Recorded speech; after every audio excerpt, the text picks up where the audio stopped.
నరేంద్ర మోడీ ప్రభుత్వం సముద్ర మంథన్ అనే యొక్క భారీ స్కీమ్ను ఇటీవల అనౌన్స్ చేసింది. It's a very grand scheme.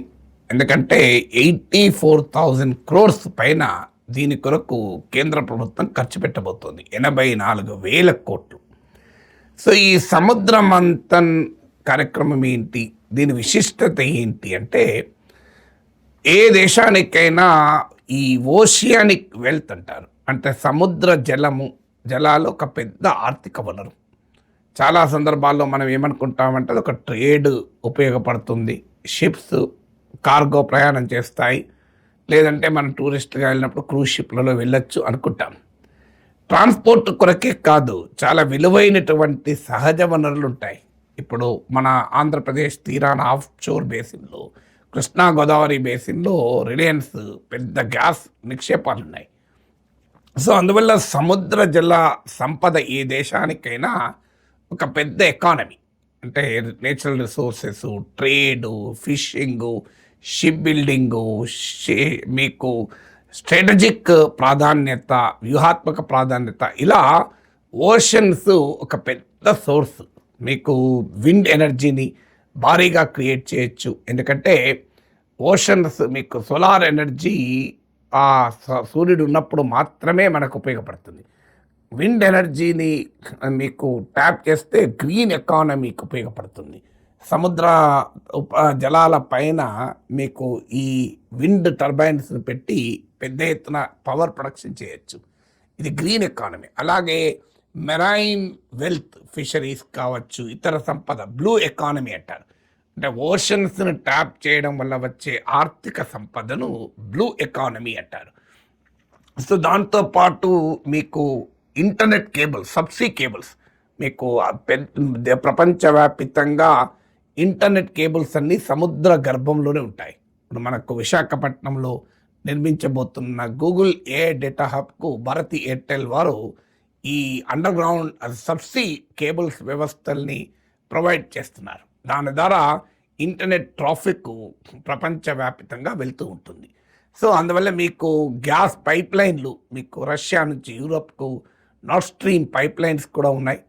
So ఇలా పెద్ద ఎత్తున ఇన్ఫ్రాస్ట్రక్చర్కు, ఎకానమీకి ఇది ఒక ఊతాన్ని ఇస్తుంది. ఇప్పుడు ఈవెన్ డేటా సెంటర్స్, భూమిపైన డేటా సెంటర్లు నిర్మిస్తే పవర్ పెద్ద ఎత్తున అవసరం ఉంటుంది, కూలింగ్కు వాటర్ అవసరం ఉంటుంది, ఎన్విరాన్మెంటల్ ఛాలెంజెస్ వస్తాయి, హీటింగ్ పెరుగుతుంది. దీనిపైన దేశవ్యాప్తంగానే కాదు, ప్రపంచవ్యాప్తంగా ఎక్కడ డేటా సెంటర్లు పెట్టినా స్థానిక ప్రజల నుంచి తీవ్రమైన వ్యతిరేకత వస్తుంది. అందుకే ఈ మరోవైపు ఈ ఆర్టిఫిషియల్ ఇంటెలిజెన్స్ డెవలప్మెంట్ వల్ల పెద్ద ఎత్తున డేటా సెంటర్ల అవసరం ఏర్పడుతుంది. అలాగే ఈ డేటా సెంటర్లో వాటర్ హంగ్రీ, పవర్ హంగ్రీ. అందుకు ఈ డేటా సెంటర్లను ఎక్కడ పెట్టాలని రీసెర్చ్ జరుగుతుంది. ఇప్పుడు రోజులో అంతరిక్షంలోనే డేటా సెంటర్స్ పెట్టాలి అనే ఆలోచన కూడా చేస్తున్నారు.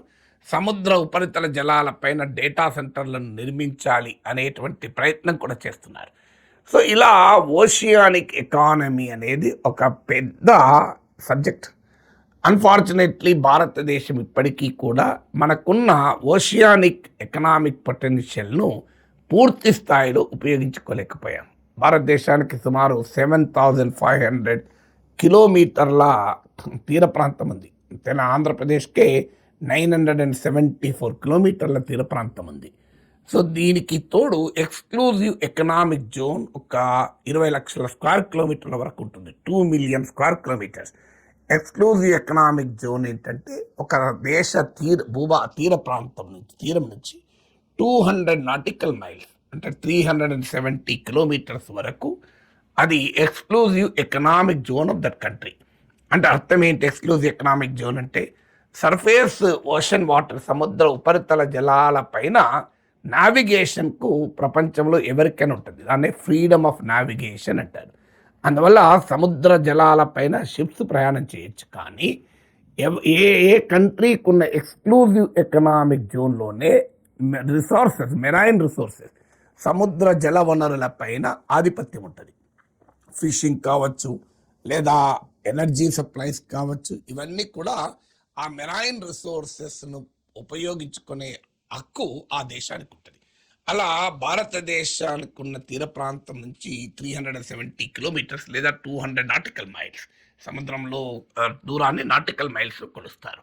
సో ఇది నియర్లీ 2 మిలియన్ స్క్వేర్ కిలోమీటర్ల విస్తీర్ణములో ఉన్న ఎక్స్క్లూజివ్ ఎకనామిక్ జోన్ ఉంది.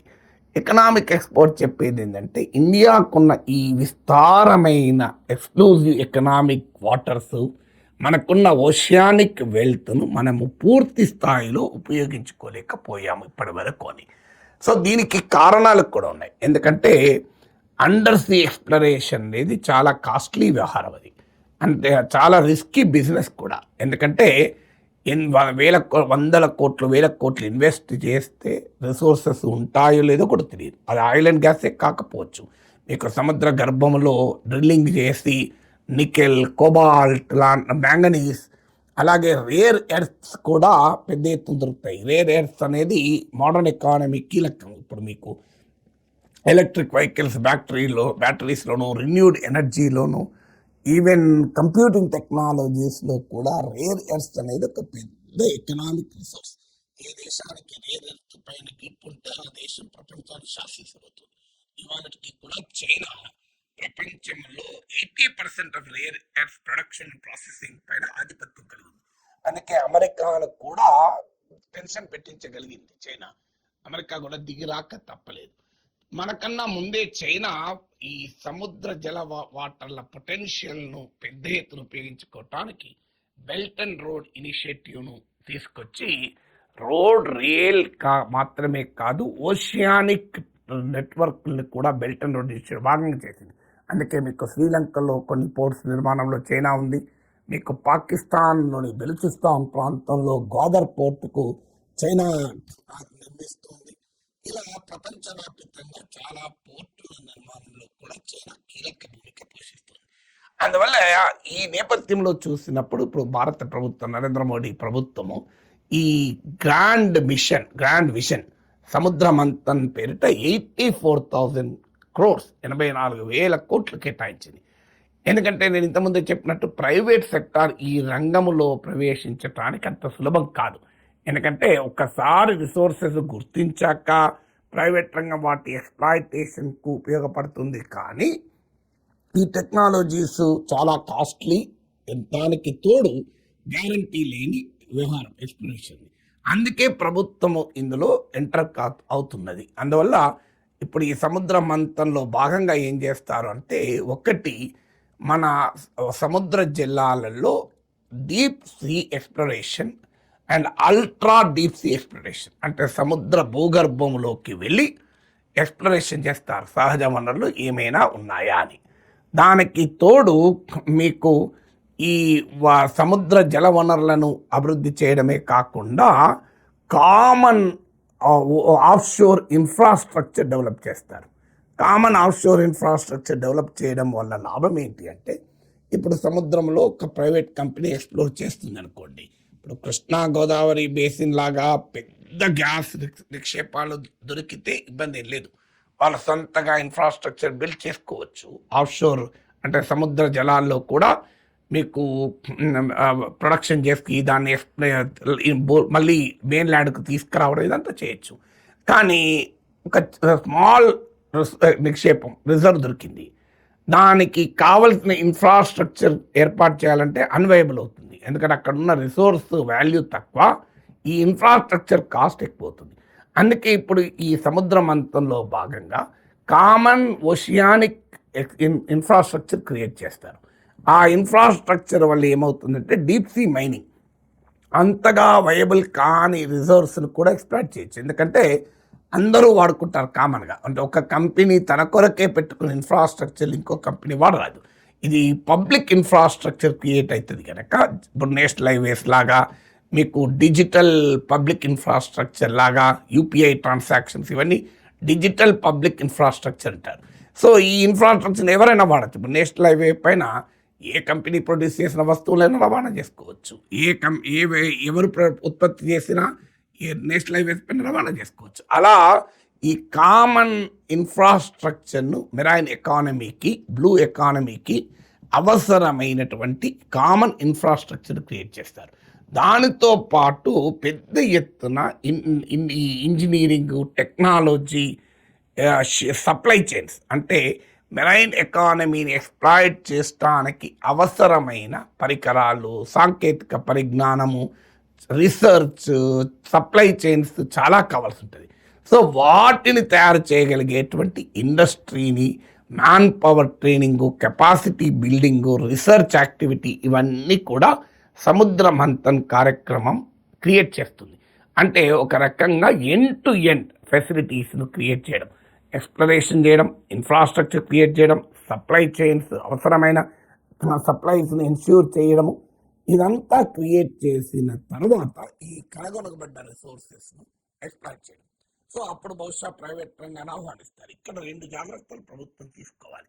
ఇక్కడ వరకు స్టోరీ బాగుంది. కానీ ప్రభుత్వం ఇన్ని వేల కోట్లు ప్రజల సొమ్ముతో కనుగొనినటువంటి రిసోర్సెస్‌ను బడా కార్పొరేట్ సంస్థలకు కారు చౌకగా ఇచ్చే ప్రమాదం ఉంది. దీన్నే క్రోనిజం అంటారు.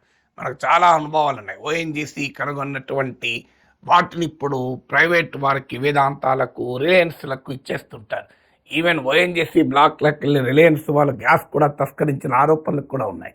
సో అందువల్ల ప్రభుత్వం జాగ్రత్త పడాల్సింది ఏంటి, ఇక్కడ మనం ఒత్తిడి చేయాల్సింది ఏంటంటే క్రోనిజంతో తమకు కావలసినటువంటి కార్పొరేట్ సంస్థలకు ఈ డెవలప్ అయి కనుగొనబడినటువంటి మెరైన్ వెల్త్ను, ఓషియానిక్ రిసోర్సెస్ను కారు చౌకగా ఇవ్వకుండా పబ్లిక్ ప్రైవేట్ పార్ట్నర్షిప్ పేరిట ఎన్ష్యూర్ చేయాలి. ప్రైవేట్ రంగము డెవలప్ కావాలి, అదే సమయంలో దేశ ప్రజలకు ఆ సంపద ఉపయోగపడాలి. ఎందుకంటే గతంలో సుప్రీంకోర్టు కూడా తీర్పు చెప్పింది, నేచురల్ రిసోర్సెస్ భూగర్భంలో దొరికేది కానీ సముద్ర గర్భంలో దొరికే నేచురల్ రిసోర్సెస్కు ఏ కంపెనీ ఓనర్ కాదు, కాంట్రాక్టర్ మాత్రమే అని. మీకు రిలయన్స్ కేసులోనే సుప్రీంకోర్టు ఈ చారిత్రకమైన హిస్టారికల్ ఒపీనియన్ చెప్పింది. No private company is the owner of a natural resources. మీకు భూమి కింద కానీ సముద్రం కింద గర్భంలో కానీ ఉన్నవి ఏవి కూడా అండర్ గ్రౌండ్ అనేది ఎవరు ఓనర్ కాదు, సమాజమే, ప్రభుత్వమే ఓనర్. అందుకే director principles state policy constitution of ఇండియాలో క్లియర్గా చెప్తారు, ఈ సహజ వనరులు దేశ ప్రజలందరి అవసరాలను తీర్చే రకంగా ఉపయోగపడాలి అని. సో ఇది ఒకటి ఎన్ష్యూర్ చేయాలి. అంటే పీపీపీ పేరిట corporate exploitation of publicly discovered wealth. ఇక రెండవది డీప్ సీ మైనింగ్, ఇవన్నీ కూడా ఎన్విరాన్మెంట్ పైన తీవ్రమైన ప్రభావం పడుతుంది. అందువల్ల సస్టైనబుల్ ఓషియానిక్ ఎకానమీ ఉండాలి.